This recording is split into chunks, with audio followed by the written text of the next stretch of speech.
Karnataka gold लेकर आया ये, gold sandal spices.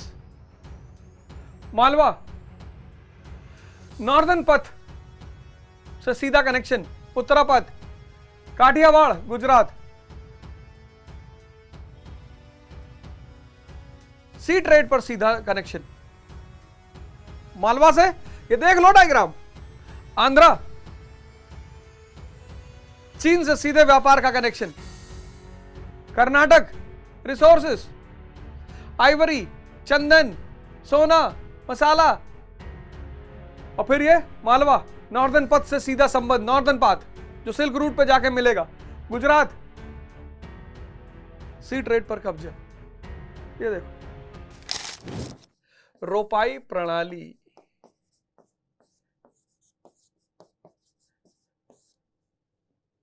Harvesting water in rice, sorry harvesting rice in water. इनको कृषि की पता था, फर्टाइल लैंड इनके पास है, किसके किसके बीच, गोदावरी और कृष्णा के बीच फर्टाइल लैंड इनके पास है। एग्रीकल्चर के बारे में जानते हैं, जिसकी सूचना किससे मिलती है, इंप्लीमेंट से, सिकल, हो, प्लाव, लोहे के। करीमनगर और वारंगल का जो लौह की खदान है, वहां से इन्होंने लोहा निकाला। लोहा भी इनके पास है, आयरन भी इनके पास है। करीमनगर और वारंगल की लौह खदानें, इनको टेक्नोलॉजी चाहिए थी, वो आ गई इनके पास, कहां से, नॉर्थ से। और इसने क्या पैदा किया, एग्रीकल्चरल इकोनॉमी। किसका जन्म हुआ, गहपति का, द रिच फार्मर्स, धनी किसान। और इसने किसको बढ़ाया, इंटरनल ट्रेड को।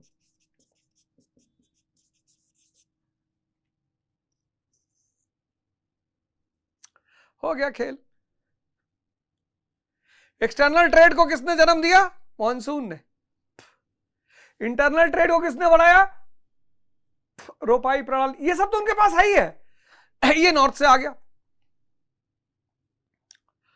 और इस 1+2 ने क्या किया, 1+2, 1 मतलब मॉनसून, 2 मतलब एग्रीकल्चरल इकोनॉमी। इस 1+2 ने क्या किया,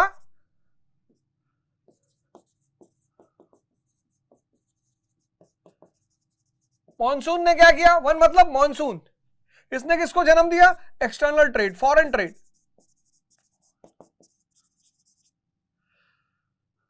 2 मतलब एग्रीकल्चरल इकोनॉमी, किसकी वजह से पैदा हुई, रोपाई प्रणाली की वजह से, हार्वेस्टिंग राइस एंड वाटर। ये कहां से आया, नॉर्थ से। और इस 1+2 ने पैदा किया अर्बनाइजेशन, नगरीकरण। और इस नगरीकरण का परिणाम है सातवाहना डायनेस्टी। बात क्लियर हो गई, क्या बात है, क्या डायग्राम देखो।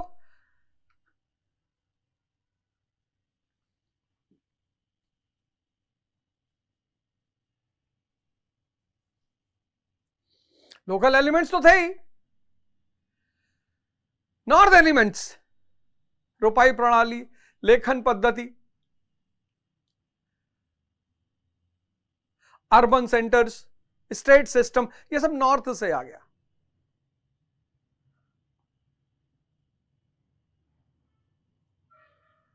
नॉर्थ में सेकेंड अर्बनाइजेशन हो ही चुका था 6th सेंचुरी BC में। उसके सारे तत्व साउथ आ गए। कौन लेकर आया, कौन लेकर आया, जो नॉर्दर्न एलिमेंट्स हैं अर्बनाइजेशन के, कौन कौन से अर्बनाइजेशन के एलिमेंट्स क्या हैं, राइटिंग स्किल,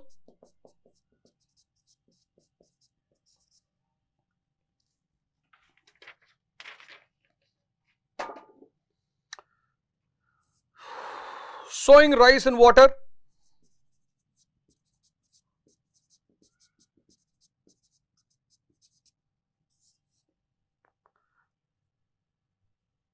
आयरन प्लाव,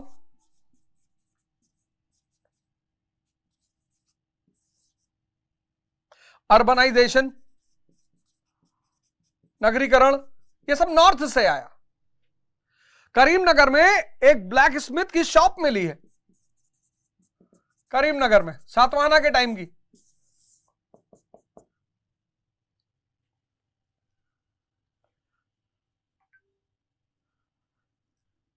इन सब चीजों को कौन लाया? Deccan, Bauddh and Brahmins. Satavahanas gave land grants to Brahmins and Bauddh. Satavahana ने भूमि अनुदान दिया, किसको? ब्राह्मण्स को।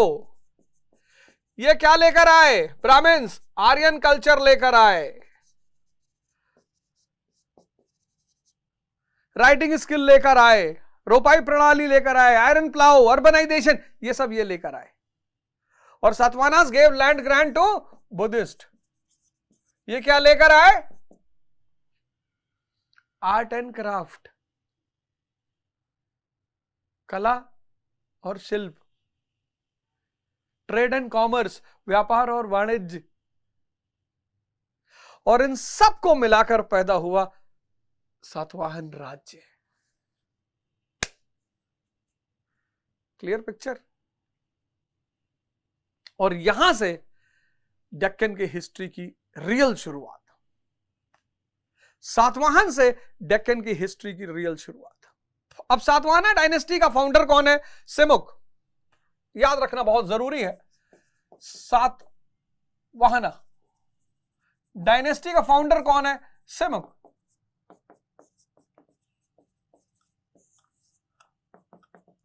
लेकिन इस डायनेस्टी का जो सबसे इंपॉर्टेंट राजा है वो है गौतमी पुत्र सतकर्णी।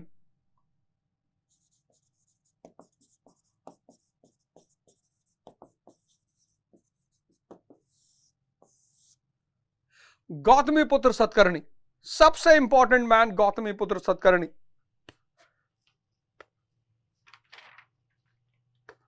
वन 106 से 130 एडी।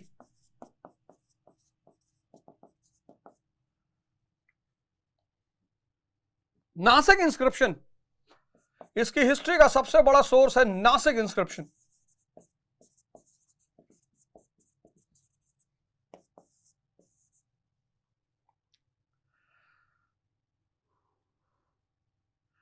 नासिक इंस्क्रिप्शन इसकी हिस्ट्री का सबसे बड़ा सोर्स है। इसने अपने आप को एक ब्राह्मण कहा,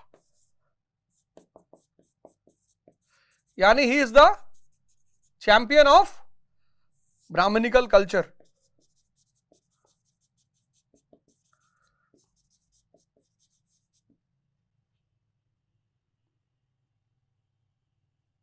ब्राह्मणिकल कल्चर को प्रमोट किया। अब जब ब्राह्मणिकल कल्चर को प्रमोट करेगा तो क्या प्रमोट होगा? राइटिंग स्किल प्रमोट होगी, अर्बनाइजेशन प्रमोट होगा। ये जो नॉर्थ में जितनी भी चीजें डेवलप हुई हैं वो सब साउथ डेक्कन में आएंगी। इसने अपने आप को एक ब्राह्मण कहा। P is equal to P, policy depends upon priority. इसकी प्रायोरिटी है। अगर स्टेट सिस्टम को डेवलप कर, जैसे हमारा संविधान किससे लिया गया है? ब्रिटेन से, ऑस्ट्रेलिया से, जर्मनी से, जो स्टैब्लिश संविधान थे वहां से हमने लिया। इसको भी स्टेट स्टैब्लिश करना था, तो जहां स्टेट स्टैब्लिश हो चुका था, डेवलप हो चुका था, जिनके लीडरशिप में डेवलप हुआ था, उनका ये नेता बन गया एक ब्राह्मण, डिस्ट्रॉयर ऑफ क्षत्रियास। जिसने भी इस डेवलपमेंट में ऑब्स्टिकल क्रिएट करने की शुरुआत की, उसको खत्म कर दिया। क्षत्रिय मतलब वॉरियर ग्रुप, जाति नहीं, वॉरियर ग्रुप। जो लोकल वॉरियर ग्रुप रहे होंगे जिन्होंने ऑब्स्टिकल क्रिएट किया होगा, खत्म कर दिया। और ब्राह्मणिकल कल्चर इसके लिए वरदान बन गई। किस लिए? In the promotion to state formation.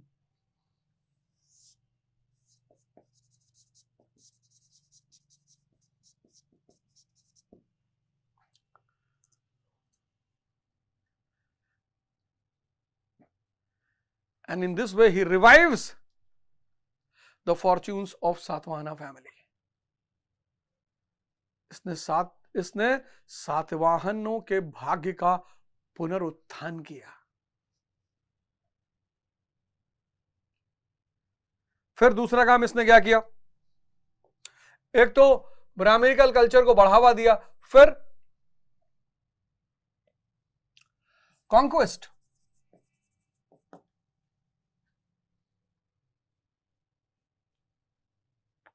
Andhra पर इसका कब्जा, कर्नाटका पे इसका कब्जा, मालवा पे इसका कब्जा और काठियावाड़ गुजरात पर इसका कब्जा। शकों को हराया, डिफीटेड शाकास। कौन सा शक राजा? डिफीटेड शाकास। कौन सा? नाहपन। उसके 8,000 कॉइन्स मिले हैं। कहां? नासिक, जिसको इसने फिर से चलाया। आंध्रा पे कब्जा। अब इन सारे कब्जों से क्या फायदा हुआ यह लिखना बड़ा जरूरी है, सिर्फ कब्जा लिखना जरूरी नहीं है। अब इन सारे कब्जों से स्टेट कैसे मजबूत हुआ, ये देखो। आंध्रा, ये आंध्रा का इलाका, ये कर्नाटका गोल्ड लेकर आया, ये gold, sandal, spices. Malwa northern पथ से सीधा connection, Uttarapath, Kathiawar Gujarat, sea trade पर सीधा कनेक्शन मालवा से। ये देख लो डायग्राम। आंध्रा, चीन से सीधे व्यापार का कनेक्शन, कर्नाटक रिसोर्सेस, आइवरी, चंदन, सोना, मसाला, और फिर ये मालवा, नॉर्दर्न पथ से सीधा संबंध, नॉर्दर्न पाथ जो सिल्क रूट पे जाके मिलेगा, गुजरात, सी ट्रेड पर कब्जा। ये देखो,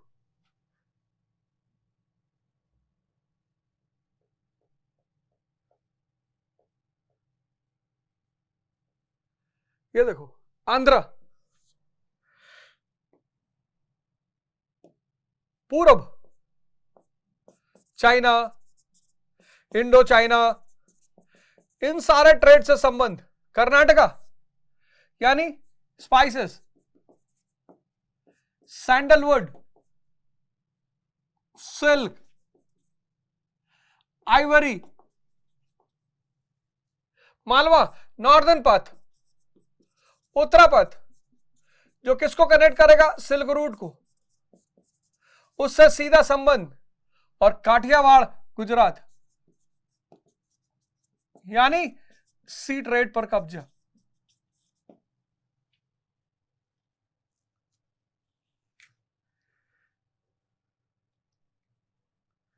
यानी प्रमोशन टू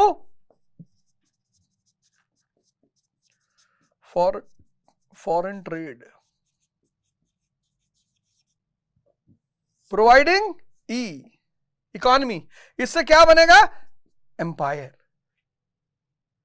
यह है कंट्रीब्यूशन पुष्यमित्र शुंग का, सॉरी, गौतमीपुत्र सतकर्णी का। अब देखो सारा वहां मटेरियल लिखा हुआ था पर तुम निकाल नहीं पा रहे थे। गौतमीपुत्र सतकर्णी,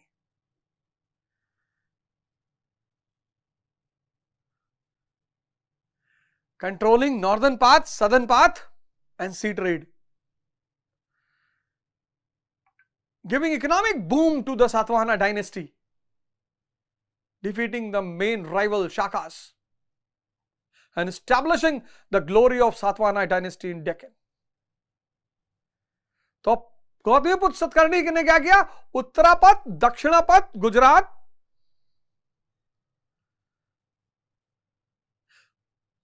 मालवा पर कब्जा करके सातवाहन वंश को आर्थिक उन्नति दी।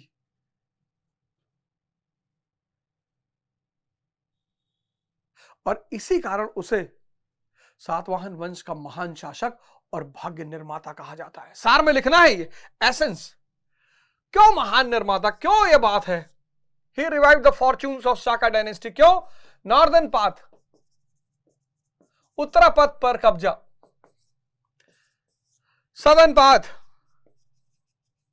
पर कब्जा Karnataka, northern path Uttara southern path Gujarat, Andhra Gujarat, northern path यानी मालवा उसके कब्जे में, सदर्न पाथ कर्नाटका उसके पास, गुजरात सी ट्रेड, वेस्ट का सी ट्रेड ईस्ट का, और सातवाहन वंश क्या बन गया? सातवाहन वंश क्या बन गया? आर्थिक शक्ति, इकोनॉमिक पावर।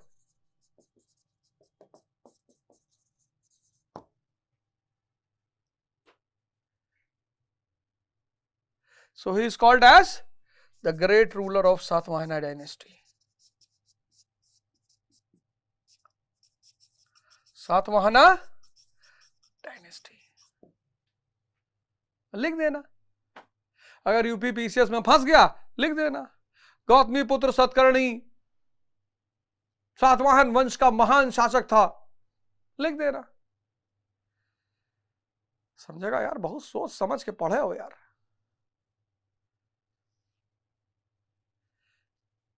अब मालवा और काठियावाड़ पे जब उसने कब्जा किया, मालवा और गुजरात पे, तो एक दोआब तो उसके पास आई है, दूसरा भी आ गया। कौन सा? नर्मदा और तापी वाला, ये भी दोआब उसके कब्जे में आ गया।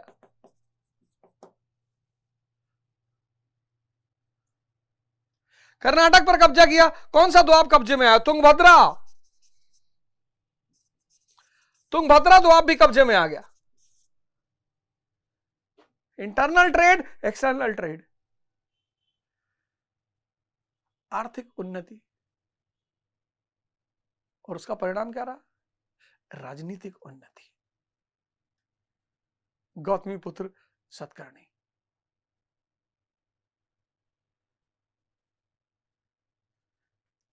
इसके बाद शकों ने फिर अपना दबदबा बनाया।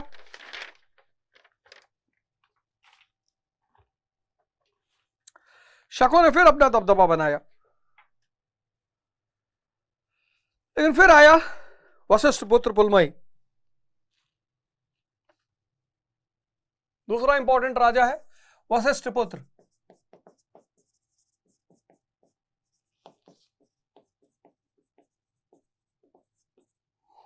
उसका टाइम पीरियड है 130 से 154।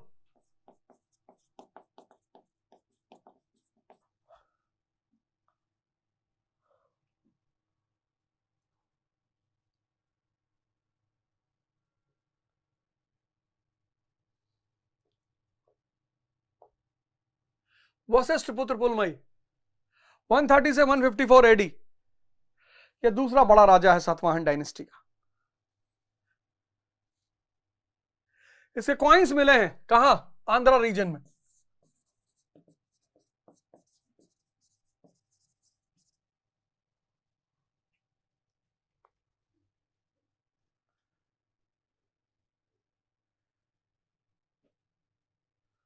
और इसने प्रतिष्ठान को अपनी कैपिटल बनाई,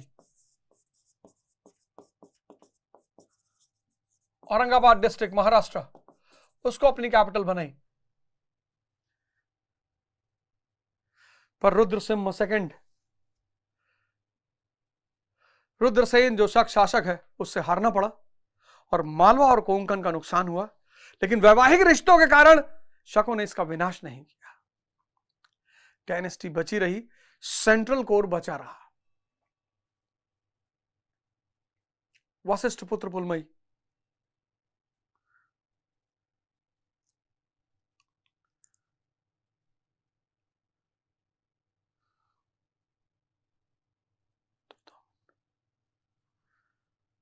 शक राजा रुद्रसेन ने नुकसान पहुंचाया, मालवा और कोंकण छीन लिया, वेस्टर्न घाट, वेस्टर्न कोस्ट। कोंकण बहुत इंपॉर्टेंट, पोर्ट्स का इलाका, मुंबई पोर्ट, कोंकण रेलवे, तो कोंकण का इलाका और मालवा उत्तरापथ, ये दोनों छीन लिया, पर विनाश नहीं किया वैवाहिक संबंधों के कारण। और तीसरा आदमी है यज्ञश्री शतकर्णी।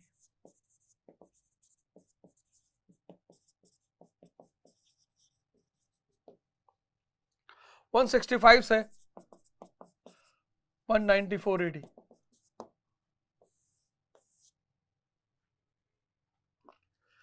इसने मालवा और कोंकण को वापस ले लिया,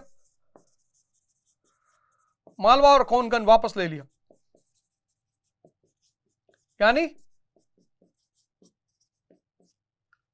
यानी फिर नॉर्दर्न पाथ और सी ट्रेड पर पूरा कब्जा।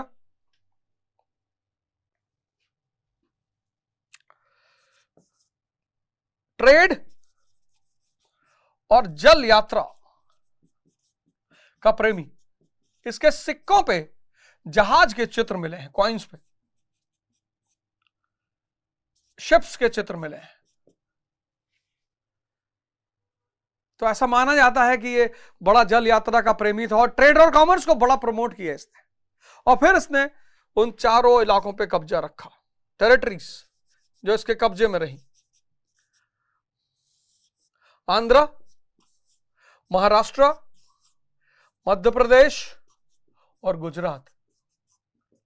यानी फिर से इसने वेस्ट और ईस्ट के ट्रेड में बड़ी भागीदारी बनाकर रखी। आंध्र, महाराष्ट्र, मध्य प्रदेश, गुजरात, यानी इसने फिर से वेस्ट और ईस्ट के ट्रेड में दबदबा कायम रखा। तो गौतमी पुत्र सतकर्णी, गौतमी पुत्र सतकर्णी, वशिष्ठ पुत्र पुलमई और यज्ञश्री सतकर्णी, तीन लोग, इन तीनों का योगदान क्या है? Maintaining hold on west and east trade. कैसे? By controlling Andhra, Maharashtra, MP, Gujarat.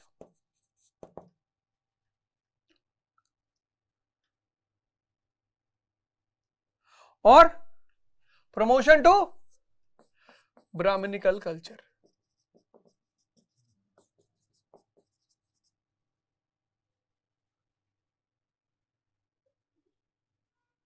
अर्थव्यवस्था और संस्कृति के दक्कन में निर्माण का श्रेय जाता है सातवाहनों को। लिख लो नोट करके, अर्थव्यवस्था और संस्कृति का दक्कन में निर्माण का श्रेय जाता है सातवाहनों को, जिसको स्ट्रेंथन किया इक्ष्वाकुओं ने गुप्ता पीरियड के टाइम पे। तो culture and economy was strongly laid down by Satavahanas in Deccan. Culture and economy was strongly laid down by Satavahanas in Deccan, which was later on consolidated by Ikshvakus during the time of Guptas.